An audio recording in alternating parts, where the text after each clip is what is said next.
What's up YouTube, DMLX here. With the release of the highly anticipated PS5 exclusive Marvel Spider-Man 2 dropping in October of 2023, developers over at Insomniac seem to be on track to deliver another genre-defining entry in this gaming web of everyone's friendly neighborhood wall crawlers. Starting with giving players the option to quickly swap between both Peter Parker and Miles Morales as the Spider-Man protecting New York, which will feature a few new locations that were not explorable in the previous game, including Brooklyn, Queens, and Coney Island. New gameplay mechanics such as the web wings teased as a collectible Easter egg in the first game are looking to provide a faster and arguably more fun way of traveling across the city, not to mention the introduction of the symbiote, which is set up to be the main attraction of not only the game's combat for Peter Parker's Spider-Man, but also the narrative as a whole. Seeing that history has shown, the symbiote has always put Spider-Man to the ultimate test of battling his inner darkness, whether it's physically, mentally, or emotionally, which would eventually lead to the creation of one of Spider-Man's greatest foes in the form of Venom, whom based on the marketing is set to be the main antagonist of the game, with Kraven the Hunter sprinkled into the mix, looking to track down and kill every superpowered being inhabiting New York for sport.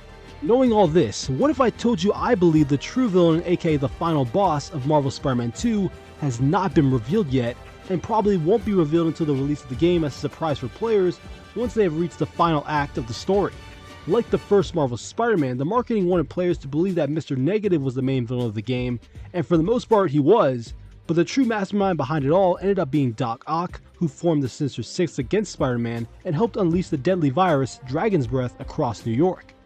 Doc Ock's inclusion in the game was eventually leaked through pieces of concept art and the collector's edition statue as the release of the game grew immensely closer, which I thought at the time was the right decision for an Insomniac to make, as being able to experience the buildup of Otto Octavius' descent into madness and become the iconic villain we know and love was even more satisfying to witness and face off against during the finale of the game without trailers revealing the inevitable. So if history were to repeat itself, I theorize by the end of Spider-Man 2 we'll get another secret villain reveal that will have players clinging to their controllers with excitement. What other character within Spider-Man's rogues gallery could upstage the likes of Kraven and Venom? Well, the villain I'm betting on crashing the party is something of a scientist himself, Norman Osborne, aka the Green Goblin.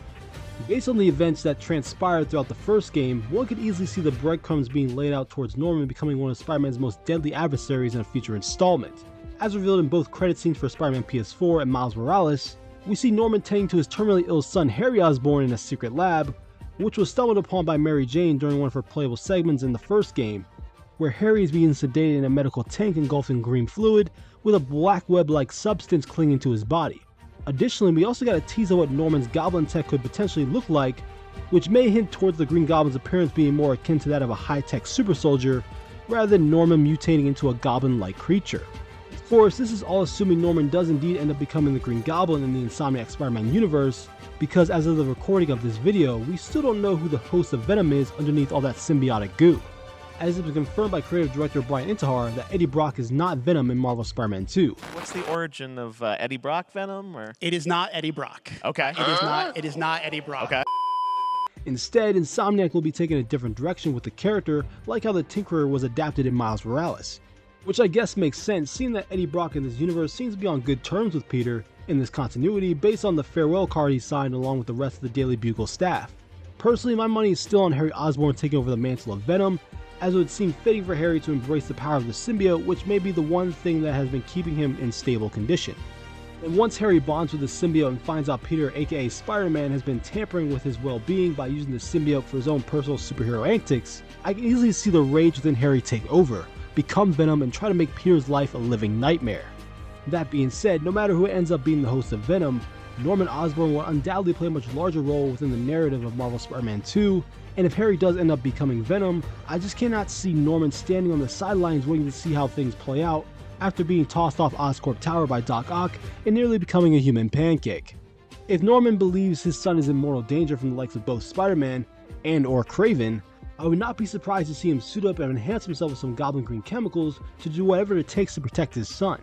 Just think of the possibilities when it comes to the final showdown of Marvel Spider-Man 2. From a battle royale taking place between the two Spider-Man, Venom, and Goblin, with Peter as Spider-Man trying to save his best friend from the symbiote, Harry as Venom directing his hatred towards his father and his former best friend, and Norman as the Green Goblin trying to protect his son by any means necessary. We could also be looking at a 2v2 scenario where players are forced to switch back and forth between Peter and Miles fighting against Venom and Green Goblin, who might end up joining forces by the final act. Or it could go down as a 2v1 with Harry's Venom already being disposed of, and all that stands in the Spider-Man's way is one pissed off green dad Gobby. Who knows, all three scenarios may end up happening by the game's climax, but we'll just have to wait till October 20th to find out. So what do you guys think in the comments section down below? Do you believe Green Goblin will be the true final boss of Marvel Spider-Man 2? Or do you think Insomniac will save this iconic villain for potential Spider-Man 3? If you guys enjoyed this video, make sure to hit that like button, it really helps me out. Subscribe for more content from me on Marvel Spider-Man and other games in general. I'm DMLX. I'll see you in the future.